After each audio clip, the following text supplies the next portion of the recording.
Nein. Nein. Wie man schön erkennen kann, ein männliches Tier. Die kommen schon alle raus, die sind schon neugierig. Ach die haben ja, schon Hunger. hier ist schon Action. Ja, der Kleine da ist auch immer dabei. Es ist einfach so pornös geworden, dieses Video. Drop.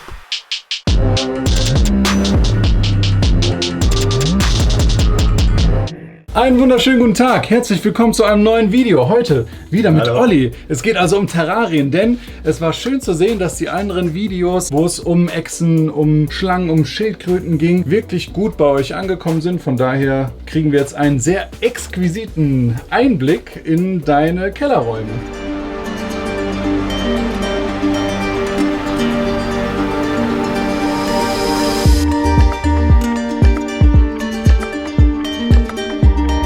So im Schnelldurchgang können wir mal ein bisschen was zeigen und vielleicht dann Lust auf mehr machen. Hier haben wir Sceloporus, das ist Mectogalli, gibt es auch nicht so häufig. Mexiko, sehr interessante Tiere, lebendgebärend.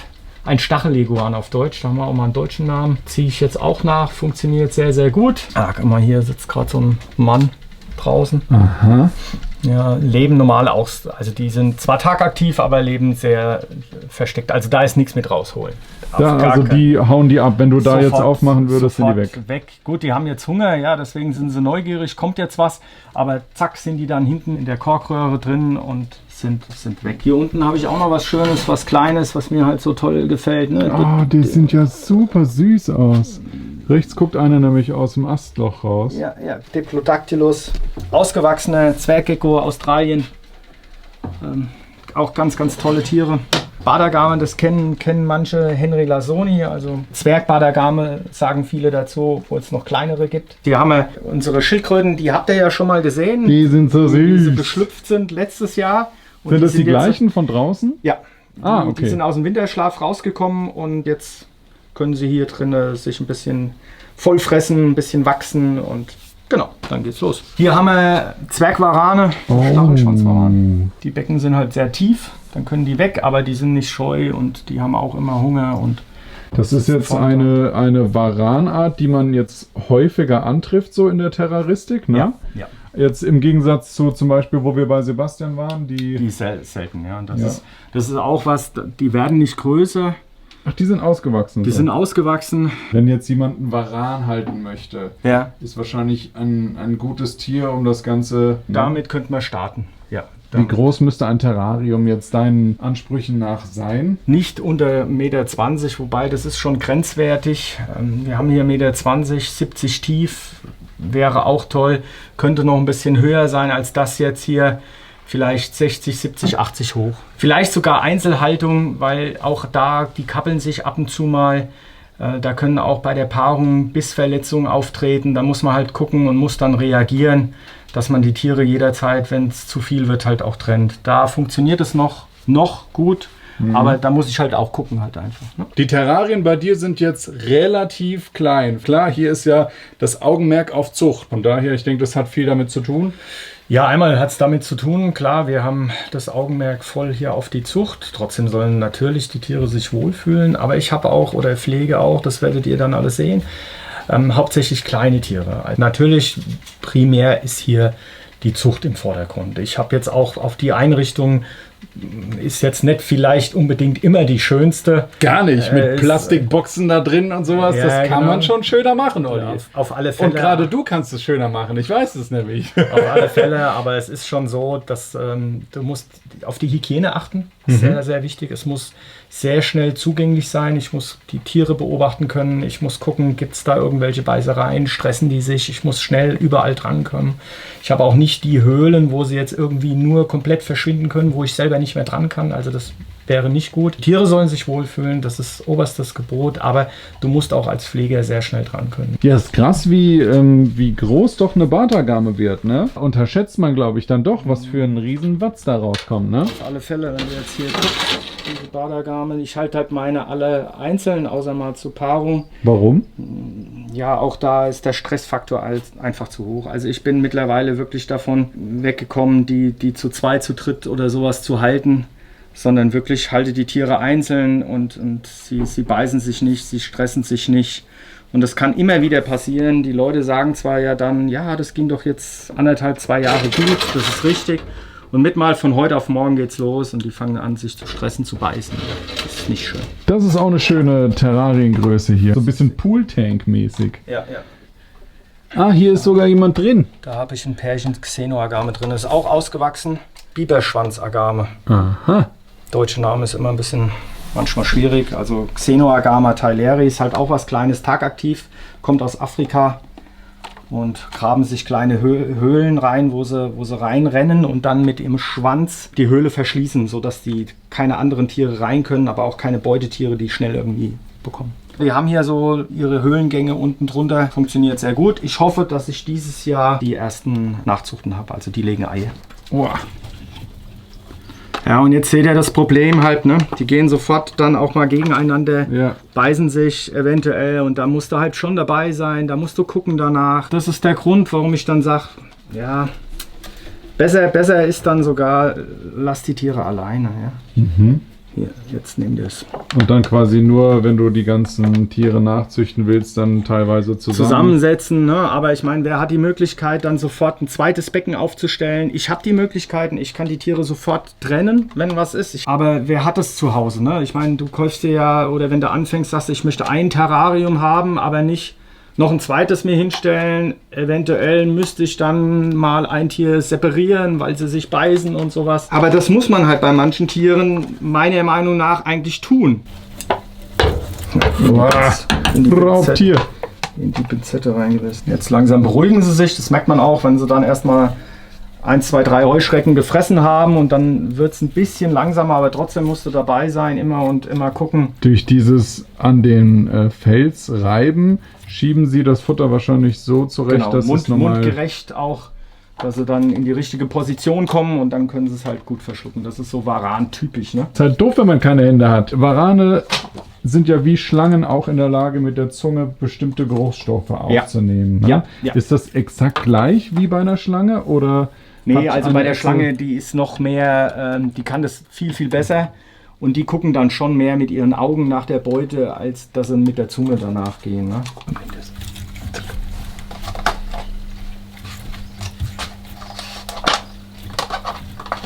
Ja, und dann kommt noch was dazu, wenn so ein Weibchen trächtig ist, dann sollte man auch den Mann meiner Meinung nach rausnehmen, damit sie wirklich absolut Ruhe hat und in Ruhe ihre Eier hier verbuddeln kann. Was viele ja auch gerade aus der Meerwasseraquaristik kommende Leute interessiert, wie ist das mit Nachzuchten bei Reptilien? Ich meine, klar, du züchtest hier, aber die Elterntiere, sind das Wildfänge oder sind das auch schon wieder Nachzuchten? Nein, das sind alles Nachzuchten, die ich auch als jung subadulte Tiere erstanden habe, wo man halt Geschlechter bestimmen kann, zum Großteil schon, oder halt eine Gruppe erworben habe, wo ich dann halt hoffe, dass ich vom Geschlechtsverhältnis was dabei habe, wo ich dann halt die Zucht aufbauen kann. Daher weißt du halt auch dann das Alter der Tiere, dann kannst du das einschätzen, wie lange leben die. Die leben ja auch nicht alle 50 Jahre oder älter und dann weißt du manchmal nicht, wenn du große Wildfänge kaufst, wie alt ist das Tier, das kann man nicht irgendwie immer abschätzen und nichts dagegen, also ich bin kein kompletter Gegner irgendwie gegen Wildfänge, aber muss bei vielen Sachen nicht sein. Wir haben hier schöne kleine australische Geckos. Habe ich noch nie gesehen vorher. Ja, Mit so kleinen Spitzen an den... Genau, so kleine Stacheln, die aber gar nicht fest sind, sondern weich sind. Das ist, wie gesagt, alles australisch. Ja, man kann sagen, kleine Zwerggeckos, der Artenstophorus. Ich pflege zurzeit 4 Arten davon. Das sind kleine Tiere, kann man schön hier in kleinen Cubes halten, pflegen und nachziehen. Gelingt mir auch sehr gut, schon seit vielen Jahren. Vielleicht können wir sie dann auch mal füttern. Ich habe hier drin Strophorus tennicauda, also sehen unheimlich interessant aus, auch die Augen. Hier haben wir Strophorus williamsi drin. Zeige euch dann mal ein bisschen noch die ganzen Tiere näher. Vielleicht können wir auch mal einen auf den Finger setzen, da sieht man das. Sind die handsam? Also kann man so ein Tier mal eben auf die Hand nehmen? Jein. Also wie man weiß, bei allen Gecko-Arten, die können den Schwanz abwerfen und das wäre echt blöd, wenn sie das machen würden. Also einfach so zum Rausnehmen ist nicht, aber die sind sehr langsam, wir würden sagen sehr gechillt. Die kannst du tatsächlich dann mal auf den Finger oder wenn man da drin auch mal sauber machen muss. Man kann die schon rausnehmen, aber es ist wie bei allem kein Spieltier oder sowas. Ne? Aber Also das funktioniert schon, weil die vertrauen voll auf ihre Tarnung. In Australien leben die in so Grasbüschen oder kleinen Büschen drin. Da hängen die, so wie es teilweise hier auch dran ist, an dünne Ästchen, an dünne Grashalmen, gehen so ein bisschen weg von der Hauptsonne und warten halt, bis es dämmert, um dann auf die Jagd zu gehen. Das sind reine Insektenfresser und die Tiere, die ihr jetzt seht, sind hier ausgewachsen. Die haben alle so Kopfrumpflänge 5, ja, maximal 7, 8 Zentimeter. Die werden gar nicht größer. Nee, also wirklich echt klein. Wie ihr seht, das funktioniert mit dem Herausnehmen. Die sind jetzt nicht so scheu und schreckhaft. Das ist der Strophurus tennicauda, wie man schön erkennen kann, ein männliches Tier. Oh, warte. Guckt mal genau hin. Jawohl. Die Bestimmung ist da relativ einfach. Und das ist jetzt ein ausgewachsenes Tier. Jetzt habt ihr auch mal einen schönen Größenvergleich auf dem Finger. Ja, und dann... Der tankt jetzt so ein bisschen Wärme bei dir, oder? Nö.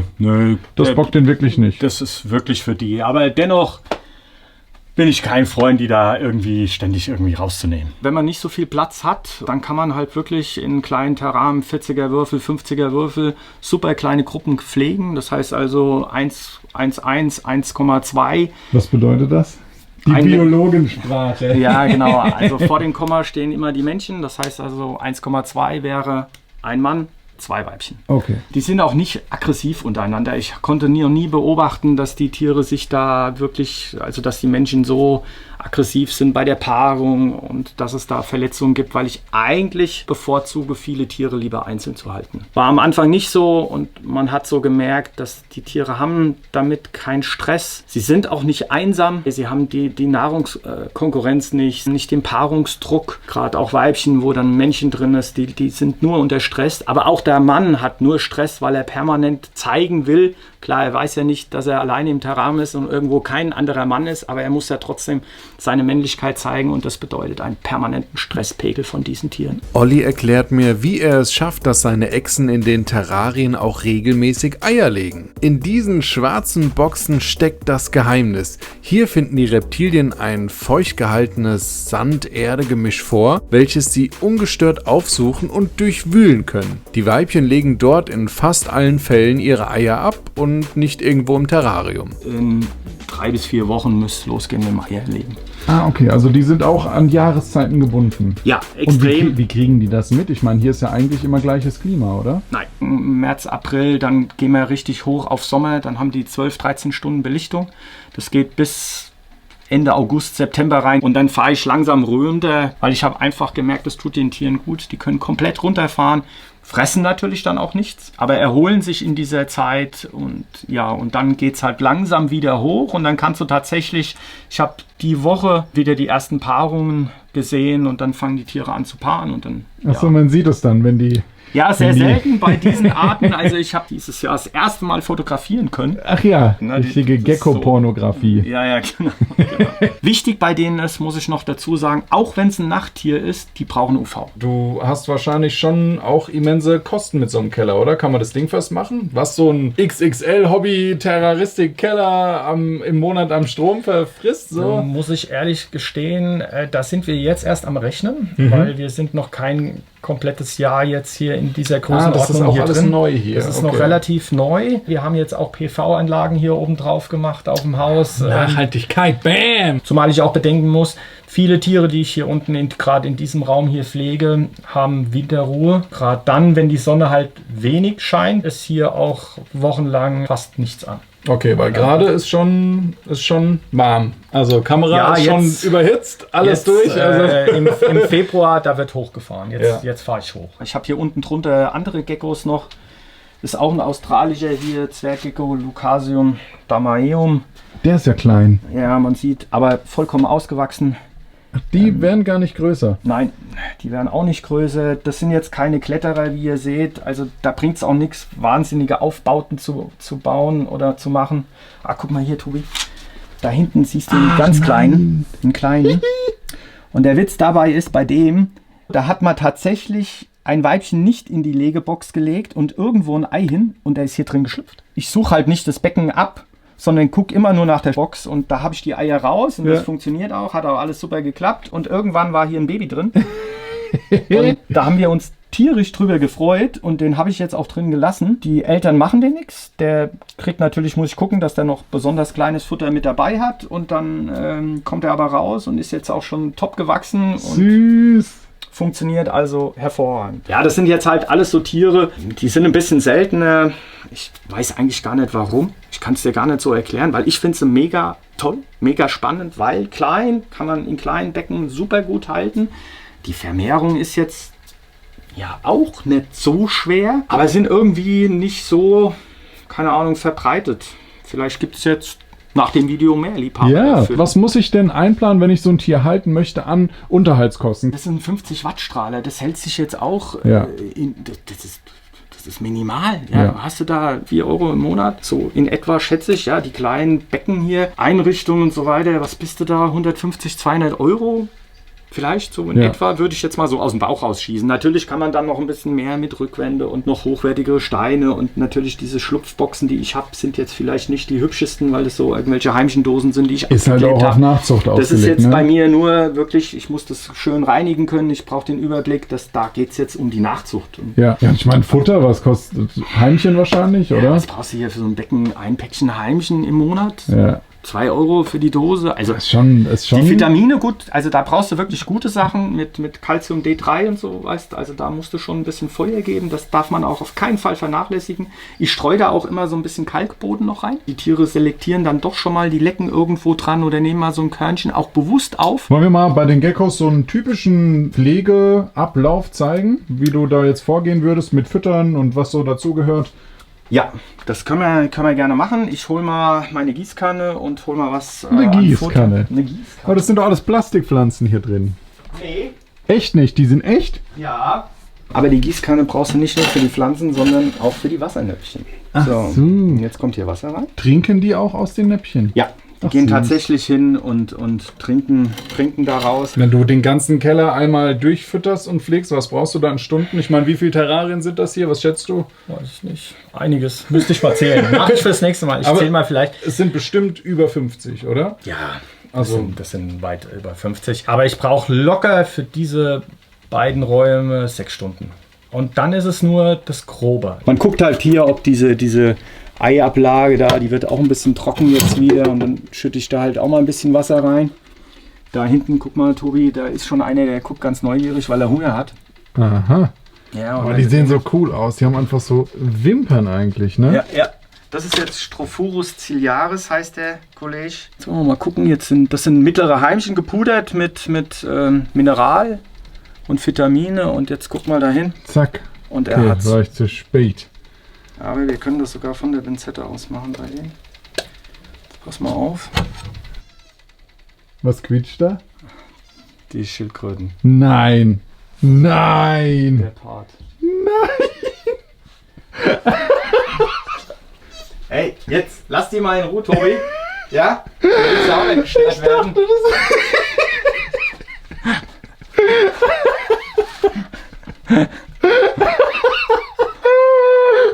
Was quietscht hier? Es ist einfach so pornös geworden, dieses Video. Das sind die im Sommer bei mir draußen leben. Übrigens, das habt Wissen ihr- deine Nachbarn, dass das Quietschen... Du wirst lachen, die stehen manchmal an dem Balkon und gucken dann dazu, ja, Das wenn die glaub ich. paaren und dann Das glaub ich. ja. Ich kann für den Rest des Videos nicht mehr ernst bleiben jetzt. Okay, versuchen wir nochmal. Also los, jetzt sei ein bisschen schneller. Ich versuch's. Zack. Die fangen sich das dann raus und dann sind die unterwegs hier und ja, und ihr seht, also das ist jetzt kein Hexenwerk, was man hier macht. Die fressen alle möglichen Insekten, die sie halt überwältigen können, Grillen, Heimchen, kleine Schaben, kleine Heuschrecken und so weiter.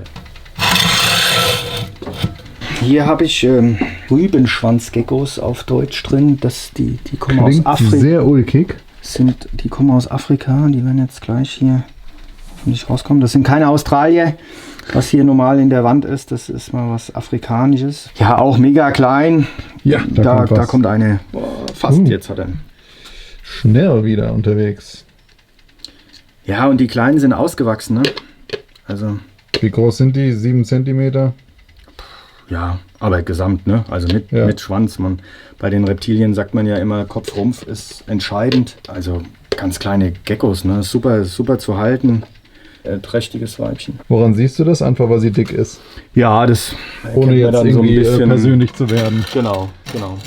Da erkennt man das ein bisschen. Ja, auch hier, viele fragen ja wirklich immer nach handzahmen Tieren, ne? Aber das ist natürlich schwierig. Also so ein Tier hat natürlich keinen Bock drauf, rausgenommen zu werden und da geknuddelt zu werden. Also da bin ich halt so ein bisschen, ja. Ich meine, man sieht ja, ihr könnt die von der Bizette ausfüttern. Natürlich kann ich die auch alle mal rausnehmen, weil das sind jetzt nicht diese Fluchttiere wie eine Eidechse oder sowas. Ja? Da hast du ja doch bei Eidechsen, ne, du kommst in die Nähe, zack, sind die weg. Da gibt es ja einiges von oder einige Felsumen, so Taggeckos, ist ja auch mehr oder weniger so ein bisschen Fluchttier. Da geht es schon mal, aber bei der Pflegemaßnahmen, klar, oder wenn ein Tier irgendwas hat, dann muss ich halt auch mal gucken. Aber ansonsten, also ich halte mir die Tiere nicht, um die rauszunehmen. Die haben Hunger. Noch vielleicht was zu Fütterungsintervalle. Also ich tue meine Tiere hier nicht täglich füttern. Das wäre viel zu viel.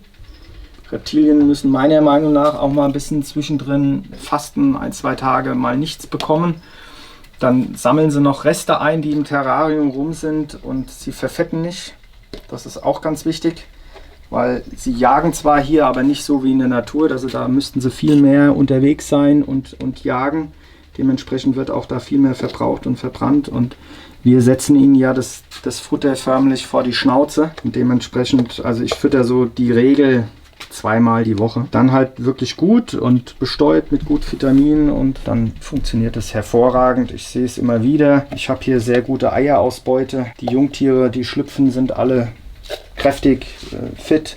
Ich habe ganz selten Verluste von Jungtieren und ich denke, dass wie wir das hier machen mit der Fütterung und wie wir füttern, was wir Futtermenge haben, das funktioniert, das läuft. Die kommen schon alle raus, die sind schon neugierig, Ach ja, die haben schon Hunger. hier ist schon Action. Ja, der Kleine da ist auch immer dabei. Dahin kommt der Kleine und zack, er hat eins. Olli, was sagst du, ist das ein Anfängertier? Kannst du so ein Tier an die Hand eines unerfahrenen Terrarianers geben? Oder? Da gibt es Leute, die machen das schon auch seit 5 oder 10 Jahren. Entschuldigung, die haben es immer noch nicht gecheckt, um was es geht. Und dann kommen Leute in den Laden, die haben so einen Bock, die haben so einen Wissensdurst und die hören dir auch zu. Denen würde ich sofort auch sogenannte schwierigere Tiere geben. Die holen sich Input überall her. Die machen sich Gedanken, wo lebt das Tier? Wo kommt es vor? Wie sieht es da aus?